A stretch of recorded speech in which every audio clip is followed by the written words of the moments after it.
Riigikogu korruptsioonivastase erikomisjoni juht Andres Herkel. Pervõi Baltiiski kanal on Eestis palju paksu pahandust tekitanud erinevate saadetega, erinevalt väga agressiivse propagandaga. Mida saab Vabaerakond ja konkreetselt teie juhitav komisjon paremaks teha?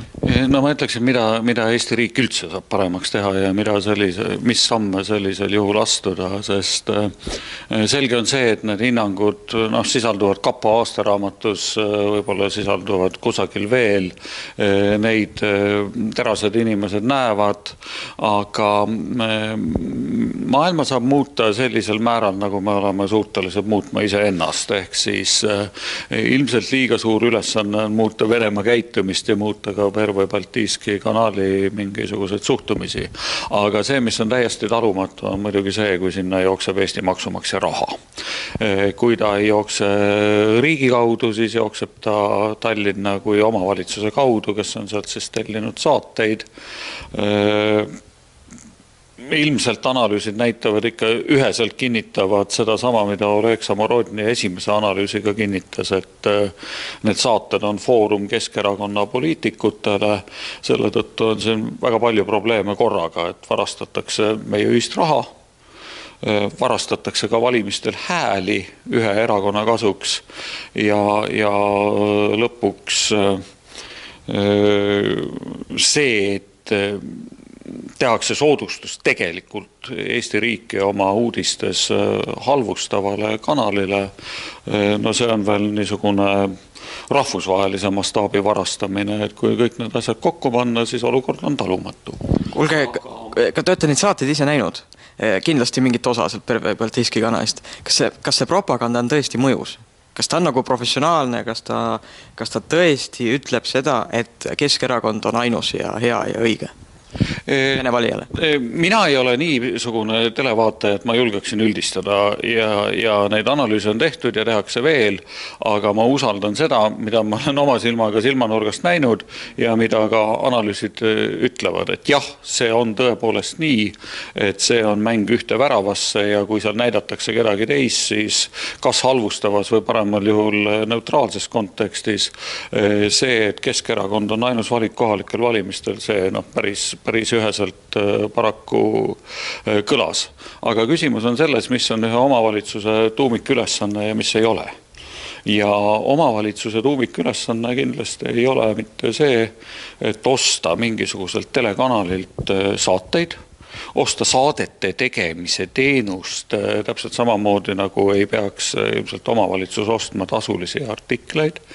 Ja sellest tulenevalt see lahendus, mille meie oleme leidnud, on see, et muuta kohaliku omavalitsuse finantskorralduse seadust niisugusel moel, et sellist tegevust ei saa olla. Ühesõnaga kohaliku omavalitsuse üksus, tema allasutus ei osta tasulisi saateid ja tasulisi artikleid.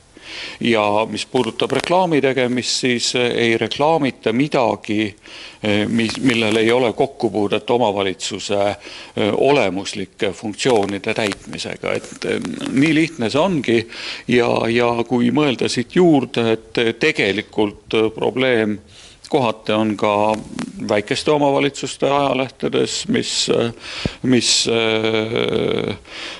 ka avaliku raha eest finantseerituna kiidavad vallavanemat võib-olla mõõdutundetul määral. Probleem ei ole suurusjärgus PBK-ga võrreldav, aga ikkagi juba 2013. aastal Riigikontroll tegi ühe auditi, mis neid asju mõõtis ja leidis, et sellist propagandaraha kasutatakse täiesti hüppeliselt enne kohalikke valimisi. Ühesõnaga omavalitsus paneb raha oma iseenda teavituskanalitesse ja võib-olla ostab kusagilt veel.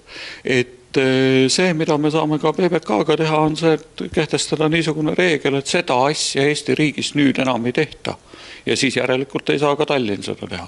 Võib-olla alati on nii, et kui mingi regulatsioon teha, siis ei nähta kõiki tagajärgi ja ei nähta seda, et võib-olla mõnel erakonnal tuleb pähe viia massiliselt oma raha veel sinna. Ka selle peale võib-olla tuleks mõelda. Aga Sest erakonna raha on ka avalik raha, valdavalt. Erakonna raha on ka avalik raha ja kõik see erakondade rahastamise vähendamine ja see, kuidas sellega otstarbekamalt ümber käia, on kahtlemata ühiskonna teema. Aga veel selgemalt muidugi kohalikule omavalitsusele kuuluv raha on otseselt maksumaksja raha. Teil on seal Riigikogu korruptsioonivastases erikomisjonis kindlasti ka mõni keskerakondlane, et mis nemad asjast arvavad? No ega need teemad ei meeldi muidugi, aga kui teha puust ja punaseks ette ja tegelikult ma pean ütlema seda, et kui me käisime Narvas ja oli see probleem, et miks Narvas valitsev Keskerakond ei anna isegi komisjonide esimeste kohti, kuigi seadus seda ette näeb opositsiooni esindajatele, et siis ma pean tunnistama, et Anneli Ott sai sellest probleemist täiesti aru. Et asjad on, niisugused põhiprintsiibid peaksid olema erakondade üles, et ma saan aru, et nad alati ei ole, aga ma arvan, et siin tuleb kõigepealt oodata ära ERJK järeldused. Me teame ka seda, et Riigikontroll on tegemas taas ülevaadet selle kohta, kuidas omavalitsused on kasutanud avalikku raha siis oma lehekestes ja kas need on tasakaalust väljas või mitte ja siis tuleb see probleem ette võtta, aga Vabaerakonna poolt me oleme esitanud konkreetse seaduseelnõu, kuidas seda lahendada. Me kujutame ette, et sellele on ka vastuväiteid, lõpuks tekib küsimus, et kas Tallinna Televisiooni niisugune pidamine ka on vastuolus juba selle põhimõttega, mida me pakume ja ma arvan, et tegelikult ongi.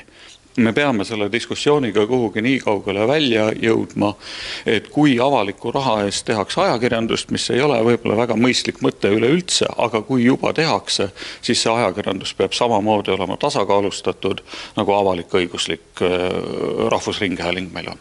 Tänan väga.